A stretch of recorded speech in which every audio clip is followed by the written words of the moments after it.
Hi guys, तो इस video में हम जानेंगे ऑब्जर्वेबल्स के बारे में और हम कैसे ऑब्जर्वेबल्स का यूज़ करके आरएसजेएस का यूज़ करके हम अपनी वेबसाइट को बहुत ज़्यादा रिस्पॉन्सिव या रिएक्टिव बनाते हैं। क्योंकि कई बार क्या होता है कि हमारी जो वेबसाइट है एपीआई से आपका रिस्पॉन्स आया, आपने डेटा शो करा दिया, इससे कहीं ज़्यादा होती है आपकी वेबसाइट। मान लीजिए यूज़र ने कहीं और क्लिक करा और उसका इम्पैक्ट किसी और कंपोनेंट में पड़ता है, उसको उस रिस्पॉन्स को दिखाने के लिए, उसको बहुत ज़्यादा रिएक्टिव बनाने के लिए हम ऑब्जर्वेबल्स या सब्जेक्ट्स का यूज़ करते हैं।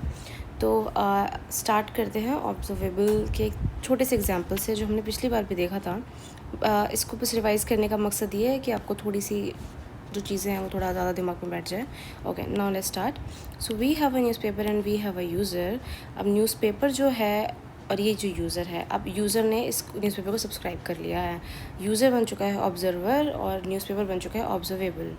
अब जो ऑब्जर्वेबल होती हैं 3 तरह की नोटिफिकेशंस को एमिट करती हैं, जैसे कि next, error, complete. These are nothing but functions. ये एक फंक्शंस ही होते हैं एक तरीके से, प्री डिफाइंड फंक्शंस बोल लीजिए, जो हम ऑब्जर्वेबल्स में यूज़ करते हैं। इसका एक छोटा सा एग्जांपल दे रही हूँ, बाद में ब्रीफ एग्जांपल्स भी देखेंगे। तो नेक्स्ट की अगर हम बात करें, मान लीजिए आपने कोई सर्विस के अंदर एक वेरिएबल डिफाइन कर रखा है, उस वेरिएबल की वैल्यू आपको चेंज करनी है। तो आप उसके लिए नेक्स्ट डॉट नेक्स्ट का यूज़ करेंगे। उसके बाद आप उसके अंदर उसकी वैल्यू डाल देंगे, फॉर एग्जांपल ट्रू, फॉल्स या किसी का नेम, कोई number, any kind of value it can be. और येस, इवन आपने राउटर में, सॉरी नॉट राउटर, आपने आपका राउट चेंज हुआ है वेबसाइट का। मान लीजिए आप एक पेज से दूसरे पेज पे जंप करते हैं, तो उस पेज पे जाने के बाद कोई और अगर चीज़ पे इम्पैक्ट आ रहा है तो उसका यूज़ भी हम ऑब्जर्वेबल्स के ज़रिए कर सकते हैं। अब जैसे कि एरर है, आपने कुछ भी ऑब्जर्वेबल यूज़ किया, उसमें कुछ दिक्कत आई, तो आप एरर का यूज़ करेंगे कि जो भी एरर आया प्लीज़ बता दीजिए मुझे कि क्या एरर आया है। उसके बाद हम बात करते हैं कंप्लीट की। कंप्लीट में क्या होता है कि जब you are done emitting the values, इसका मतलब क्या है कि अब आपको वैल्यूज़ नहीं चाहिए, ख़त्म हो गया है काम। यस, अब इस वेरिएबल का काम ख़त्म हो गया, we don't need anything now. आप एक छोटी सी वेबसाइट देखते हैं, मान लीजिए आपकी वेबसाइट है, वेबसाइट पे बहुत सारे कंपोनेंट्स हैं। आप किसी और पेज पे गए, उस पर कुछ कंपोनेंट्स हैं, पर एक कंपोनेंट है जो कॉमन है यहाँ पर, ये थीम का बटन। मान लीजिए आपने इस पर क्लिक किया, अब आप चाहते हो कि ये जो वैल्यू है वो चेंज हो जाए, ट्रू या फॉल्स हो जाए। ठीक है, इधर तो ट्रू फॉल्स हो गई, लेकिन इसका इम्पैक्ट पूरी वेबसाइट पे पड़ रहा है।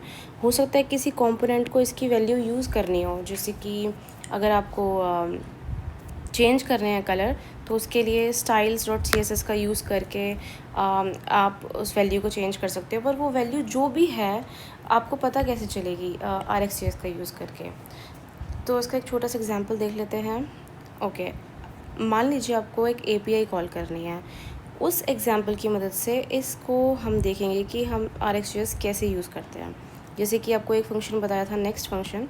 तो नेक्स्ट फ़ंक्शन में क्या था कि अगर आपकी API कॉल सक्सेसफुल है और आपके पास डेटा आ गया है, तो आप जाएंगे नेक्स्ट के अंदर और आपका डेटा रिसीव हो जाएगा, या फिर आपको डेटा शो भी कराना है तो डेटा शो भी हो जाएगा।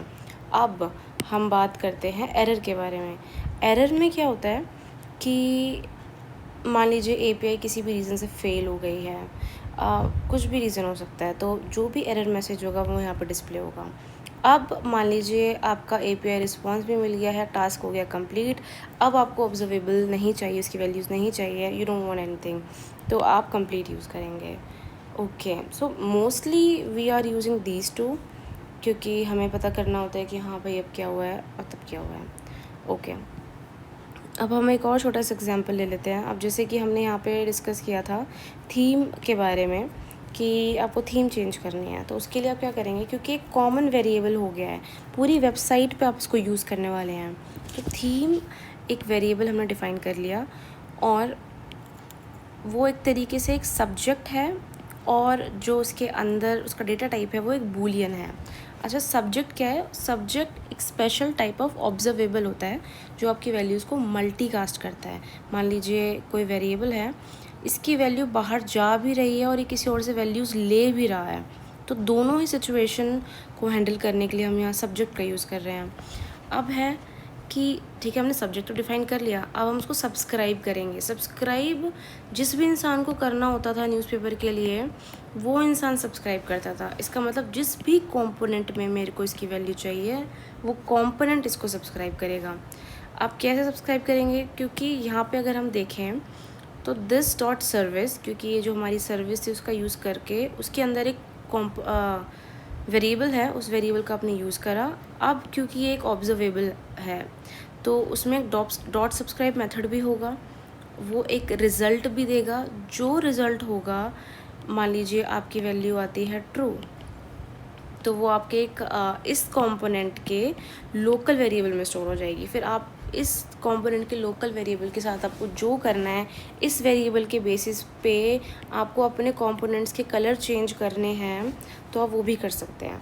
अब हम बात करते हैं सेंड वैल्यू की। अच्छा, हमने वैल्यू तो प्राप्त कर ली है कि हाँ ये ट्रू है, पर मान लीजिए आपको वैल्यू भेजनी भी है कि अरे अब तो मैं चाहती हूँ कि फॉल्स हो जाए, ठीक है, मैं चाहती हूँ कि ये लाइट मोड पे आ जाए।